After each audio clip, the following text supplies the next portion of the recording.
그렇게 좋아합니다. 하늘에서 금덩어리가 뚝 떨어지는 것 같은 그런 예상하지 못했던 좋은 일들이 일어나면 좋겠다 기대하면서 삽니다. 그래서 길을 가다가 동전이라도 주울라 치면 앞으로 나에게 좋은 일이 생기려나 이런 징조로 여깁니다. 신데렐라처럼 자기 형편이 극적으로 좋아지는 그런 꿈들을 누구나가 꾸면서 살아갑니다. 그런데 현실은 어떻습니까? 횡재는커녕 자기가 수고한 그 수고의 대가를 정당하게 받는 일도 참 힘듭니다. 하루아침에 세상이 달라지는 그런 일들은 절대로 일어나지 않습니다.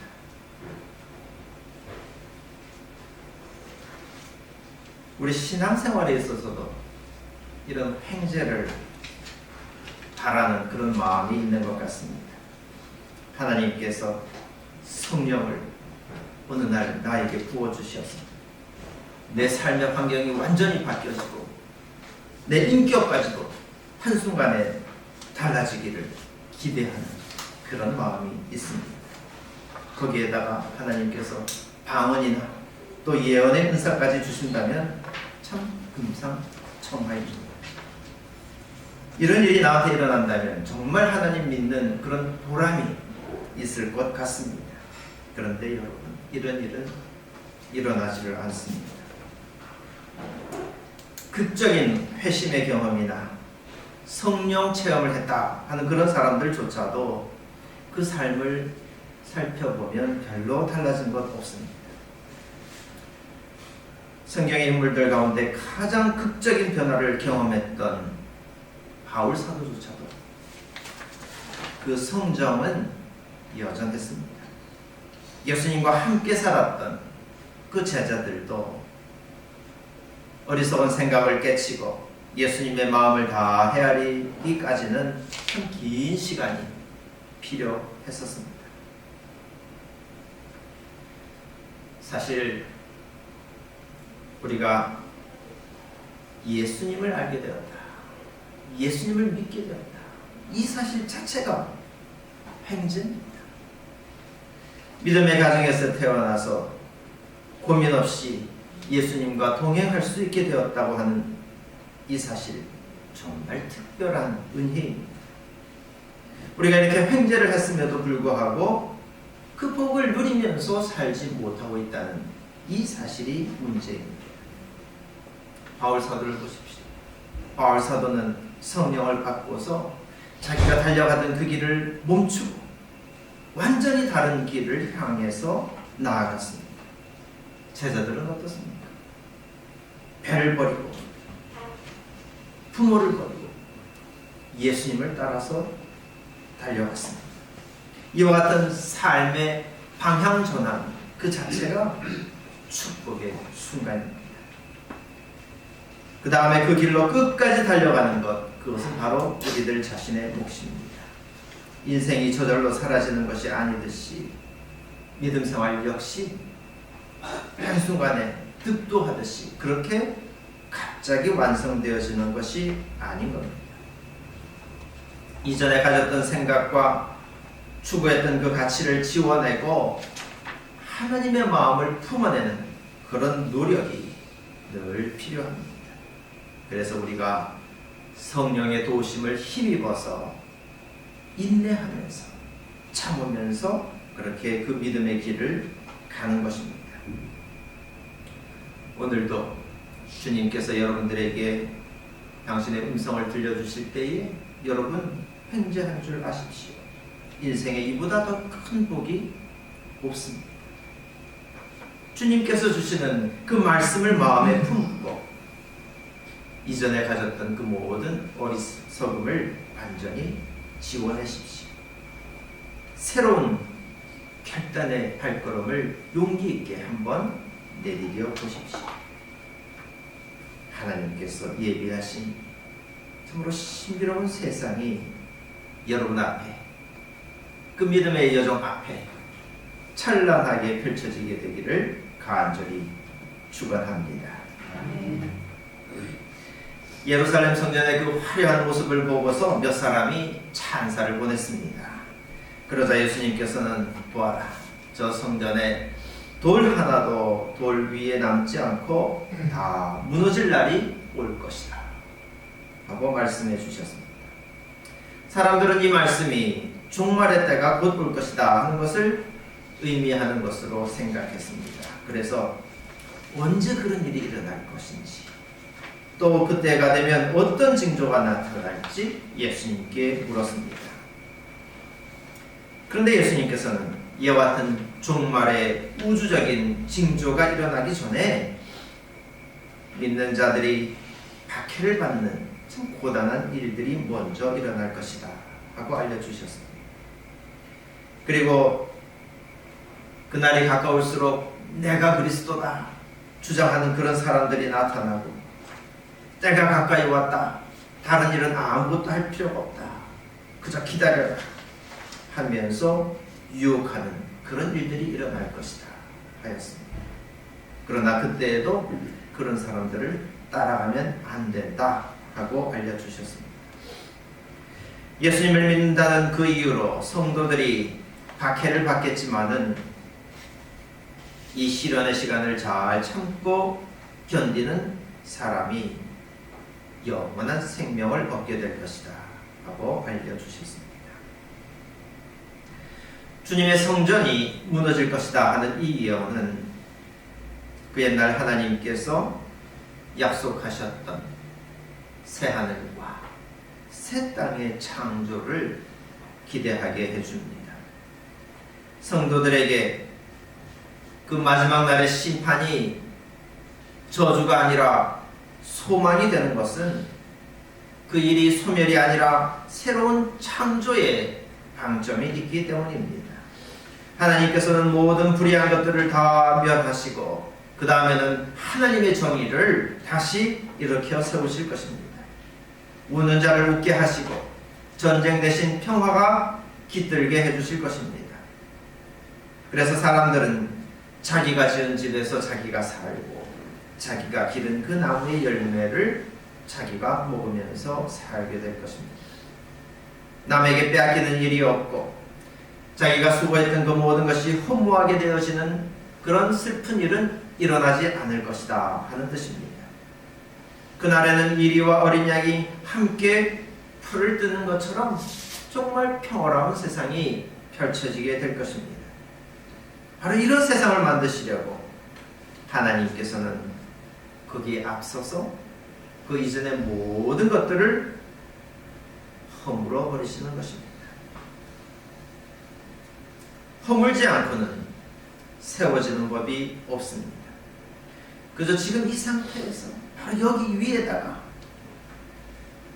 조금 나아지게 만드는 것, 덧붙이는 것, 이런 것을 두고 새 창조라고 우리는 말하지 않습니다.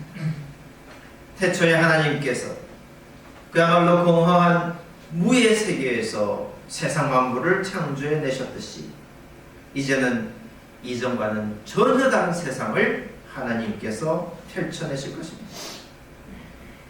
여태까지 사람들이 말했던 그런 정의와 질서는 폐기될 것입니다. 사람들이 높이고 추앙했던 그 세상의 권세는 추락해버릴 것입니다. 이제 사람들이 쌓아놓은 그 재물을 인해서 배부르게 되어지는 일은 없을 것입니다. 사람들이 거룩하다고 여기는 성전마저도 하나님은 허물어 버리시는 겁니다. 그래서 더 이상 동물을 잡아서 그 피로 제사를 드리는 일은 없을 것입니다. 사람들이 탐복했던 그 모든 아름다운 것들이 그 빛을 잃고 사람들이 생명처럼 붙잡아왔던 것들이 다 부패해버리고 말 것입니다.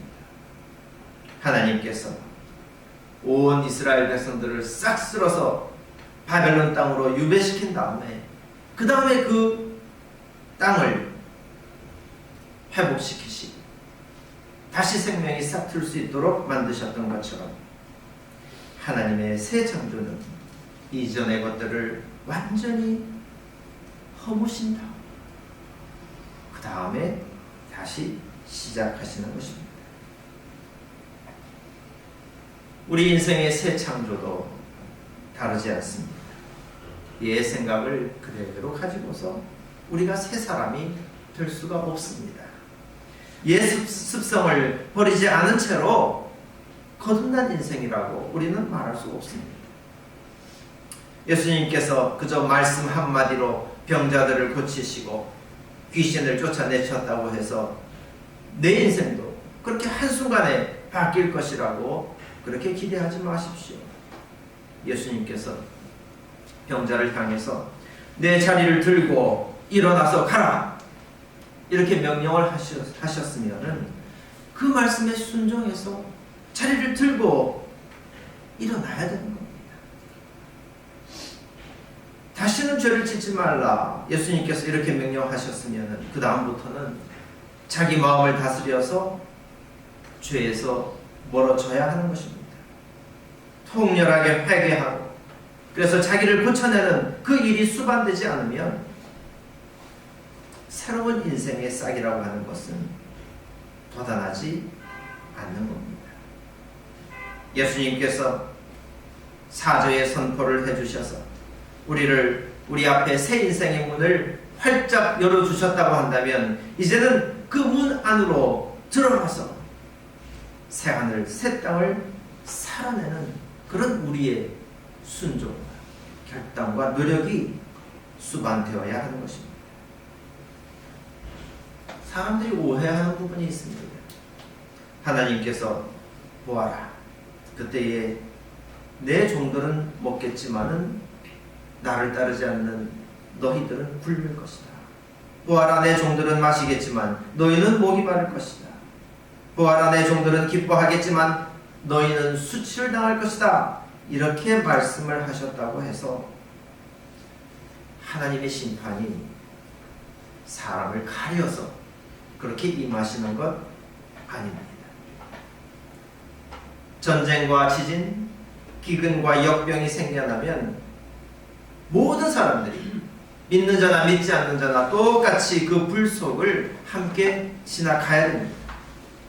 성전을 허물어 버리시고 뭇 백성들을 다 포로로 잡아가게 하셨을 때에 나만 홀로 살아남아서 구원을 받는 것이 아닌 겁니다. 세상 모든 민족이 하나님 심판의 그 파도의 성난 소리를 똑같이 듣게 될 것입니다. 그러나 이 시간을 참고 견뎌내는 그 사람, 끝까지 믿음을 지키는 그 사람만이 하나님께서 주시는 그 목숨을 얻게 되는 것입니다. 심판의 날이라고 하는 것은 마치 채로 곡식을 걸러내는 것과 같습니다. 그때에 박해가 있고 살해가 일어날 것입니다. 심지어 부모와 가족들로부터 미움을 받게 될 것입니다. 그 시간은 분명히 시련의 시간이지만 그러나 예수님께서는 그것은 오히려 자기를 증언할 기회가 될 것이다 하셨습니다. 내가 어떤 믿음을 갖고 있는지, 내가 얼마나 진실되게 하나님을 따르고 있는지 내 믿음의 진실성이 바로 그 일을 통해서 드러나게 되고 그래서 그 시간을 지나고 났을 때에 하나님 앞에서 우리 믿음이 정금같이 나오게 된다 하시는 겁니다. 그러니 그런 때에 사람들 앞에서 내가 어떻게 나를 변호할까 염려할 필요가 없습니다. 하나님께서 지혜와 구변을 주셔서 내 믿음이 확실하게 증언될 수 있도록 도와주실 것입니다. 그리고 이 시련을 견디고 나면 영원한 생명의 축복이 우리들에게 주어지는 것입니다. 우리가 이런 시련의 때를 당하게 되었을 때 그때 어떻게 살아야 할까? 바울 사도가 구체적으로 알려주었습니다. 성도는 어느 때든지 어떤 상황 속에서든지 부지런하게 성실하게 살아야 됩니다. 그렇다고 해서 그냥 그냥 손을 놓고 방치하고 있으면 안 되는 겁니다. 그래서 사도는 일하기 싫어하는 사람은 먹지도 말라 하면서 언제든지 성실하게 살아내기를 촉구하였습니다. 그리고 선한 일을 행하는 데 있어서 낙심하지 말라 하였습니다. 아무리 박해가 있고 시련이 있어도 성도는 믿음 안에서 자기 인생을 구별하고 끝까지 정결하게 지켜내어야 하는 겁니다. 불의를 거절하고 서로 사랑하는 일을 중단해서는 안 됩니다. 왜냐하면 바로 이 일이 내 믿음을 증언하는 그런 일들이기 때문입니다. 그래서 사도는 그 환난의 순간에 조용히 일하라, 조용히 일하라 하는 이 말로 어떤 상황에서도 자기 삶의 질서를 잃지 않고 푯대를 향하여 끝까지 달려가기를 촉구하였던 것입니다. 말씀을 맺고자 합니다. 우리의 믿음 생활이라고 하는 것은 하나님께서 창조해 주시는 그야말로 새 하늘과 새 땅을 향해서 달려가는 과정입니다. 하나님이 펼쳐주시는 이 세상은 너무나도 역동적이어서 우리는 이미 그 나라의 기쁨과 즐거움을 누리면서 살아가고 있습니다. 우리가 주님을 믿고 그 말씀에 순종할 때에 우리 속에 쌓여있던 그 모든 분노와 원망이 눈 녹듯이 녹아내리는 그야말로 가슴 뜨거운 시간들을 여러분 경험해보지 않으셨습니까? 아무리 환경이 척박해도 새 힘이 불끈불끈 솟아오르는 신비로운 경험들을 우리가 하면서 살아가고 있습니다. 남을 위해서 빌어줄 때에 내 마음이 열리고 그래서 서로가 정말 내 몸같이 하나가 되어지는 것을 우리는 경험하였습니다. 하나님 나라는 이미 우리의 삶 가운데에서 시작되고 펼쳐지고 있는 것입니다. 사자가 불을 피는 그 평화는 저 먼 세상에 있는 것이 아니라 이미 내 삶 가운데에서 하나님의 은혜 가운데 펼쳐졌습니다. 그러나 또한 우리는 그 마지막 때를 향해서 여전히 달려가고 있는 과정 중에 있습니다. 이 길에는 시련도 있고 유혹도 있습니다. 아직 다 허물어내지 못한 나의 옛 습성들도 있습니다. 버리지 못했던 내 판단의 잣대들이 때로는 우리의 시선을 왜곡시킬 때도 있습니다. 내일에 대한 염려와 욕망들이 내 발걸음을 붙잡습니다. 또 세상의 유혹은 얼마나 강력한지 자칫하면 엉뚱한 길로 나아가기가 십상입니다. 이 모든 환경 속에서 우리는 끊임없이 자기의 삶을 구별하고 정결하게 지켜내려는 그런 노력이 필요합니다. 아무리 그 일들이 불 속을 지나는 것 같이 위태하고 또 험악하다 할지라도 그 속을 뚫고 지나가는 그런 용기와 결단이 요구될 때가 있습니다. 이 모든 시간들을 지나서 우리는 마침내 하나님께서 완성하신 그 새 하늘과 새 땅으로 들어가게 되는 것입니다.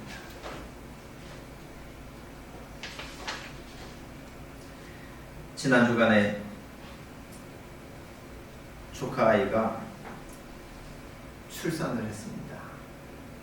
출산을 며칠 앞두고 고모하고 대화를 나누는 가운데 참 두렵다, 겁이 난다, 진통이 얼마나 오래 갈까.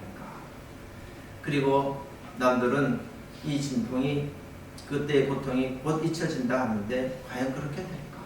뭐 이런저런 이야기들을 많이 나누면서 걱정을 했습니다. 그런데 딱 예정일에 맞춰서 아기를 낳고 난 다음에 아기를 가슴 위에 탁 올려놓고 사진을 찍고서는 통화를 했는데 바로 그날 저녁에 아기를 낳을 때 그 아픔은 이미 다 잊어버린 거다. 아기 얼굴 보니까 하나도 생각이 안 난다. 이렇게 고백하는 이야기를 들었습니다. 하나님께서 우리에게 약속해 주시는 그 기쁨이 이런 겁니다. 이전 것들은 기억나지 않을 것이다. 마음에 떠오르지도 않을 것이다. 하나님께서 우리에게 이렇게 약속해 주셨습니다. 우리가 불같은 그 심판의 때를 지나느라고 겪었던 그 모든 어려움들, 슬픔들 하나도 기억나지 않을 것입니다. 박해를 당하고 미움을 받았던 그 서러움 마음에 떠오르지 않을 겁니다.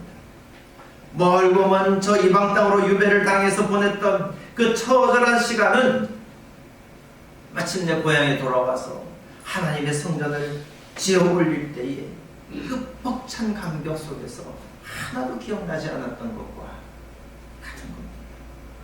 그렇기 때문에 사랑하는 성도 여러분, 허물어지는 것에 대해서 조금도 걱정하지 마십시오. 그 터전 위에 하나님께서 새롭게 창조해 주실 것을 여러분 기대하면서 사십시오. 세상이 소란할수록 여러분들은 더 단정하고 더 조용하게 사십시오. 열심히 일하고 마음을 열고 뜨겁게 사랑하면서 사십시오. 바로 그때에 하나님께서 활짝 열어주시는 새 하늘과 새 땅이 여러분 앞에 찬란하게 펼쳐지게 될 것입니다. 기도하겠습니다. 자비로우신 하나님, 우리 앞에 참 새 하늘과 새 땅에 가슴 벅찬 약속을 주시어서 우리가 이 땅에서 살아가면서 겪을 수밖에 없는 모든 시련과 박해의 시간들을 참고 견딜 수 있도록 인도하여 주시는 것 감사드립니다. 세상에 알지 못하는 하나님의 그 신비로운 세상을 우리가 바라면서 살아가고 있사오니 성령의 능력을 힘입어서 언제든지 우리가 마음을 열게 하시고 이전 것들이 허물어지는 것을 조금도 두려워하지 않고 새 땅을 향하여서 새로운 창조를 향하여서 힘차게 발걸음을 내딛는 믿음의 자녀들이 다 되게 하여 주시옵소서. 그의 이전의 모든 슬픈 눈물들을 지워주시고 기억도 나지 않게 해주시는 하나님의 그 은혜의 세계로 힘차게 달려나가도록 인도하여 주시옵소서. 예수 그리스도 이름으로 기도하옵나이다.